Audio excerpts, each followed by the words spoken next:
Hey, what's up guys? First of all, before I start this, I want to say that I'm sorry for not uploading it for a while. I had troubles with school because it's ending and I have a lot of finals and stuff, so I had to take care of that. But now, literally I have like 2 more days and I think everything is almost done, so I have some time to make a new video. So today I want to talk about making your game pretty. By pretty, I mean you have to pick a genre for the game. For example, you have to pick the genre, you have to pick everything, and you can't just like switch midway. For example, if you're gonna make a cartoony game to make like a AAA fucking amazing textures game, you can't do that.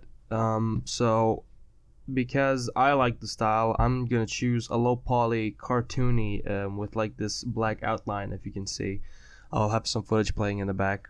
So I'm gonna want to make a game like that. So I'm gonna show you how to make it the sexiest it can be. So first of all, if you're making your own 3D models, you're gonna want to have the least amount of polygons possible, because that makes the low poly look. And you can have it be super low poly, for example, like really blocky, like for example a well-known game Unturned. And also for example, you can have a much like a little bit less of a blocky game. For example, the one I'm making now, as you can see, the characters, they aren't that low poly, but the surroundings are.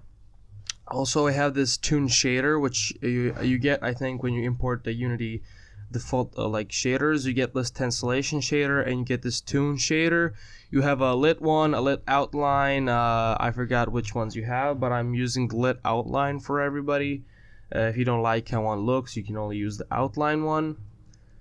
Also, now a big part, if you're making an open world game, you're probably gonna want to make the grass look really good.